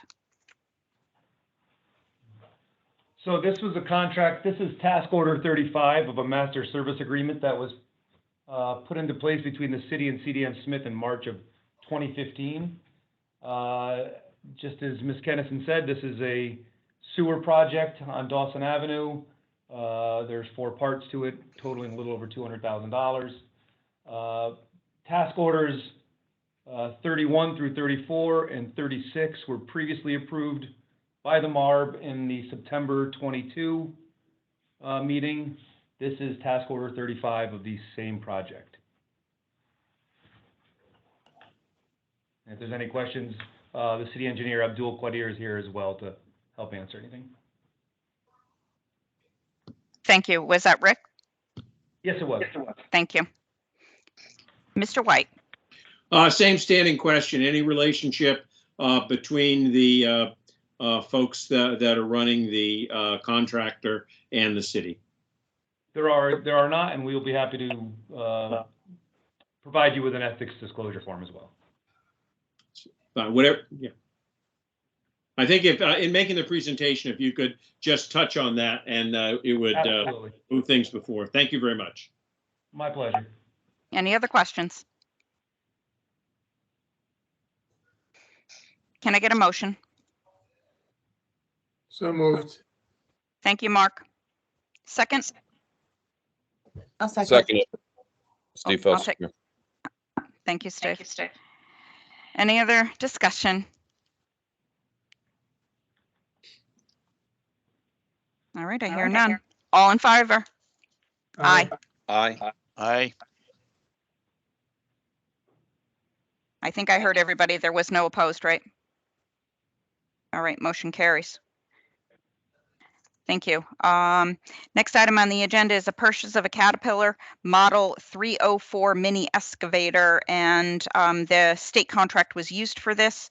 And the city is looking to purchase this for $7,571, and they're looking to use ARPA funds to do that. And Rick, are you going to? I am, Give- yes. This is for our stormwater management project under the ARPA spending plan. This purchase has been approved by our ARPA committee and our accounting consultants as a qualifying purchase through ARPA. We have a $1.4 million budget for stormwater management. Our public works team is in the process of digging out culverts around the city. We are currently renting a mini excavator, and our timeline showed that by the time we are done renting the excavator, purchasing it and having it for future use would be more cost effective for us. That makes a lot of State contract sense. was used on this as well through HO Penn. Thank you, Rick. You're welcome. Any discussion? I Motion. move approval. Thank you. Thank you very much, Mr. White. And a second? Second it. Thank you, Stephen. Discussion? All in favor? Aye. Aye. Aye. Very good. Thank you. Next item on the agenda is O'Reilly Magni Architects for Robert J. Johnson Community Center renovation project. The contract is for design services for upgrading the community center. The term is 19 months at a cost of $7,125. If Rick, are you going to give us an update on that? I am. Thank Yes, you. absolutely. So the city put out a bid for on-call architectural firms for our ARPA committee, bid 2022-10. O'Riordan was one of the responding and selected architectural firms. Each architectural firm submitted a hourly price sheet for all levels of employees. Our ARPA committee chose O'Riordan because of their experience in this discipline, architectural discipline. It has been vetted by our ARPA committee and our ARPA accountants as a qualifying expense. And we have moved forward with presenting a contract to O'Riordan for your approval. And the total is $71,000. I know, Kim, I apologize, you got a little tongue-tied on that. $71,825. Thank you. The ethics disclosure form has been submitted, and there are no conflicts.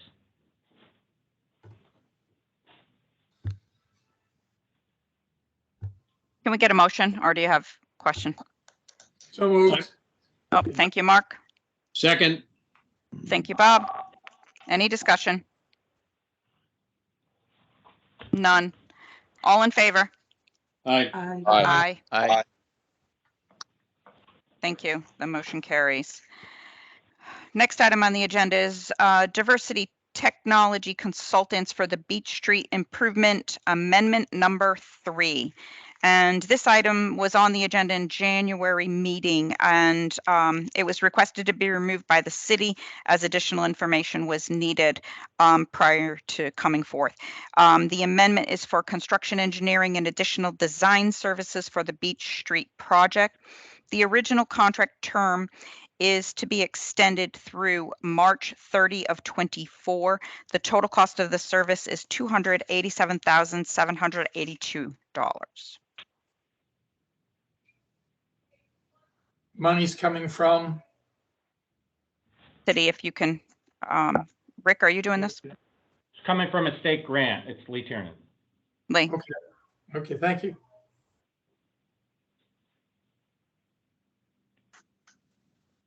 Any disclosure of connections?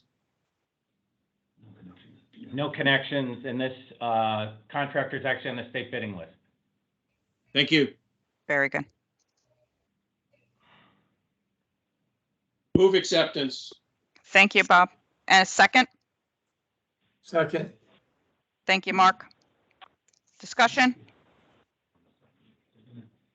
I hear none. All in favor? Aye. Aye. All right, motion carries. Next item on the agenda is review and discussion of a non-labor contract. I want to talk about this one a little bit because of them being a tier 4 and the emergency policies that we put into place. That's for the Chestnut Sewer main emergency repair that took place on January the 24th. Chestnut Street sewer main was ruptured and the city had to call in emergency services. It's estimated for a total cost of $750,000. No contract has been put into place. A brief summary has been provided in the package. I will then look to the city to give us an update on what occurred. Hi, this is Rick Spryer again. I've got Hi, Abdul Rick. Qadir, our city engineer, can give you an update. Just as Ms. Kennison said, this was an emergency, still going project.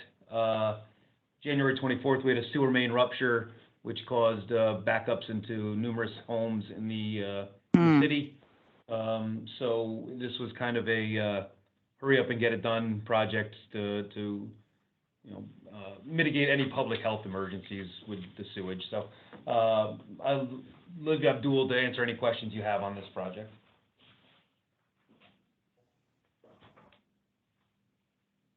Any questions from the board members? I wanted to bring to the attention, oh, sorry, who was that? Mark? No, actually it was David Beller, but never mind. I sorry. apologize. Okay. My question to the board members is for clarity.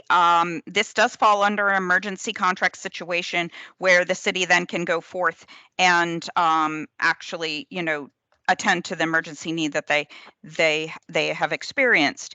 In our policy, it does not, it states it's under a caption called approve under contracts.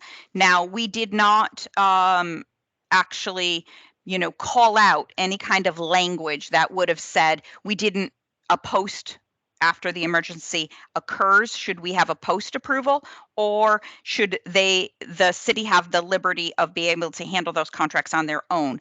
I was assuming that I did not put it under here for a discussion, or I put it under discussion from a policy perspective, wondering if action should be taken. I am leaving this up for discussion of the members. And Mr. Hamilton, you probably have another comment. Yeah, I want to get a little more information about, sort of what the event was. The $750,000 repair is obviously a pretty major repair job. And my specific question is, who did the city use as a vendor? How did you select that vendor? Had you previously, for instance, put out for work, excavation work on an emergency basis based on some, I don't know whether it be per hour or per square foot or some other metric. So if you can just kind of give us a little more understanding of what happened and then the action the city took to address the emergency. Go ahead. Yes, this is Abdul Qadir, city engineer. We found out that the manhole was bubbling up. There is a pump station that pump almost 2 to 3 million gallons a day, and the sewage was overflowing on the road and into the storm drain. So we had to mobilize the contractor to stop that event. And this particular contractor, we had used him before for an emergency sewer repair, and that's why we called him. We are still working on it. It's probably a month-long job. It's about 1,000 feet of sewer, which is 24 in diameter. It's about 11, 12 feet deep. It's a very difficult project. But we are under EPA mandate. We can have the overflows, and we had a sewage flowing for approximately 2 days, and we had to put emergency bypass pump, and that's what we're utilizing right now.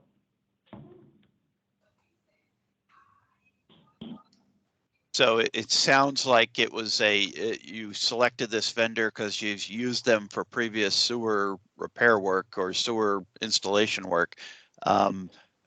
how are you, how is the price determined for their work? Price is still not determined. City is buying all the materials and the contractor is just providing labor and equipment to install it. So he'll send you bills, I gather, that will itemize the equipment that was used and the labor that was used, and then you'll review those bills. Is that the expectation? That's correct, yes. Okay. And I guess that maybe this is Mr. White's question, but is there any relationship between this particular contractor and any city officials? No, there is none. Okay. Good question. Thank you. Thank you. Yeah, and well, I may have some additional questions. Just give me a moment, so. Please. So what are any other questions from any other members? I guess that, this was clearly an emergency. Yes. They certainly, I don't have any problem with them rushing out and doing this. It is public health safety. And, it was something that, they know the person, no connections. And, I guess I take some comfort with the fact that they're going to be reviewing the bills so that it's not a fixed fee. Or is it? In which case, I guess I would want to know whether, your internal review said it was in the ballpark. I mean, this isn't something where you can pinch pennies. So, is it a fixed fee or time up to? Time and labor. It's a time fee right now with a not to exceed clause as Gotcha. right now. Okay. So, Good. Good. And you'll review Thank the bill, so I'm satisfied. yeah. All right. All right. Any other questions? I wasn't looking to take action on this. I just wanted a discussion. All right. I'm getting worried about the time, just so folks are aware. I do have to, but I think we can close down in a couple more minutes. The open items list, I can say I did include an open items list in this package. I will say that it doesn't have responses from the city on it. I just dusted off the one from a prior meeting. And so at this moment, I'm not prepared to go through all of it. I think that we could probably take it up at the subcommittee meeting and go through those items because of the time constraints. Mr. White? Yeah, this is dated 2/14. We got it yesterday, so I assume it is. It doesn't look different. I am appalled at this. Okay. And I think we need to get into it at the thing. Some of the stuff is just, blowing us off. This is serious. And I'd like to have a more in-depth discussion and an explanation for why we are where we are on this. I'd like to, I know Scott, is supposed to be the point on this, but, this is just unacceptable. This is, well, let's talk about it at the committee. Very good. Thank you. All right, moving down to the town of Sprague. They provided us with their monthly financials. That's included in the package. Nothing there looks alarming. Everything looks on target. And if the board members have any questions that they might have for the town concerning those financials, please just push that through to myself or Simon, and we will then reach out to the town on your behalf. I do not have any other business at this time. Does any of the members?